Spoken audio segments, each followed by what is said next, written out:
कांता बहन की दो बहुएं थीं, बड़ी कल्पना और छोटी प्रिया। कल्पना का जैसा नाम वैसा ही काम।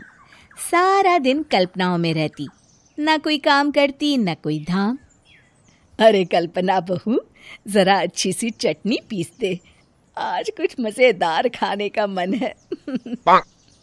पेट में जलन हो जाएगी माँ जी बुढ़ापे में, और वैसे भी मेरा काम करने का वक्त शाम का है, अब प्रिया को ही बोल दो।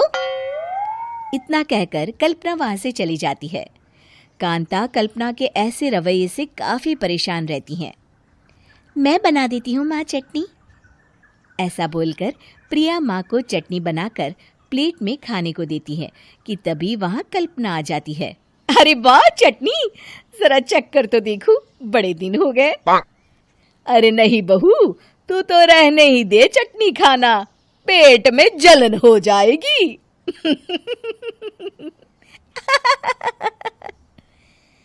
इतना कहकर कांता और प्रिया दोनों हंसने लगते हैं। कल्पना सारा दिन या तो मोबाइल में यूट्यूब देखती या फिर सोती रहती। उसका कमरा भी बिखरा और गंदा रहता। एक दिन कल्पना का पति अशोक उससे कहता है, अरे कल्पना, जानवर भी उस जगह को साफ कर लेता है जहां वो बैठता है, तुम तो इंसान हो, कैसे इतने गंदे कमरे में रह लेती हो? देखो सारा सामान यहाँ वहां बिखरा पड़ा है। ज्यादा अपनी माँ का बोल ना बोलो। हाँ, कमरा तुम्हारा भी तो है, गंदा लग रहा है तो साफ कर लो। पता नहीं तुम्हारे साथ मैं कैसे जिंदगी बिताऊंगा। इतना कहकर अशोक वहां से चला जाता है। कल्पना बस खाना खाने कमरे से बाहर आती और फिर से कमरे में चली जाती। इससे कांता बहन काफी परेशान रहती। एक दिन प्रिया कांता से कहती है, माँ, मैं सारा दिन काम करके थक जाती हूँ, आप कल्पना दीदी से कहिए ना कि सुबह और शाम का काम बांट ले। मैं तो अब सिर्फ एक वक्त का ही काम करूँगी। हाँ। अरे तू वो भी ना करना, एक बहू तो कामचोर थी ही, दूसरी भी आ गई काम ना करने के बहाने लेकर। तभी वहां प्रिया का पति रमेश आ जाता है।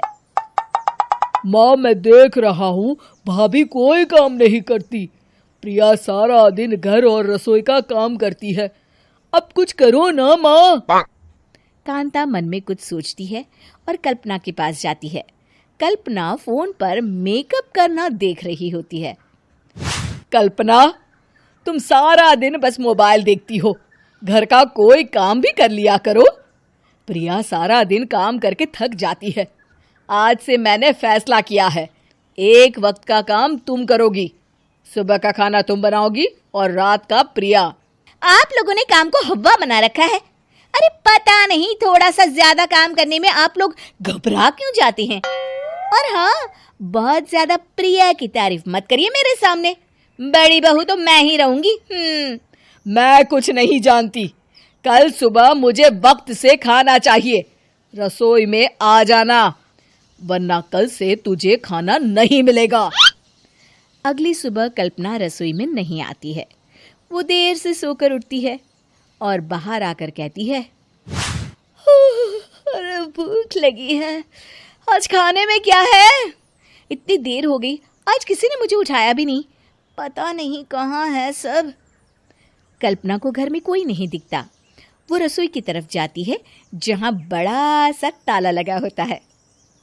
अरे रसोई में ताला! ओ, मैं तो भूल ही गई थी। माँ ने आज से सुबह का खाना मुझे बनाने को कहा था। हे भगवान, इतने लोगों का खाना बनाना क्या आसान है? तभी घर के सारे सदस्य बाहर से वापस आते हैं। वाह माँ जी, मजा आ गया छोले भटूरे खाकर। मेरे मुंह में तो अभी भी स्वाद आ रहा है। अरे कल्पना, तेरे भरोसे रहते तो हम तो भूखे ही रह जाते। कल्पना को बहुत गुस्सा आ जाता है। अब बहुत हो गया, आज से मैं अपनी रसोई अलग कर रही हूँ, मैं अपना खाना खुद बना लिया करूंगी।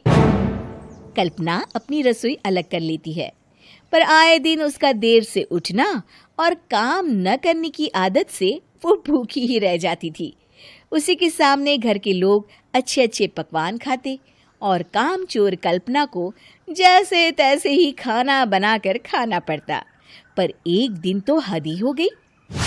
माँ, दीदी आज सुबह से कमरे से बाहर नहीं निकली, हमें जाकर देखना चाहिए। सो रही होगी कामचोर कहीं की, पर तुम कहती हो तो चलो देख लेते हैं उसे। कल्पना कमरे में पेट पकड़कर बैठी होती है। हाय मेरा दर्द, पेट दर्द के मारे मर रही हूँ मैं।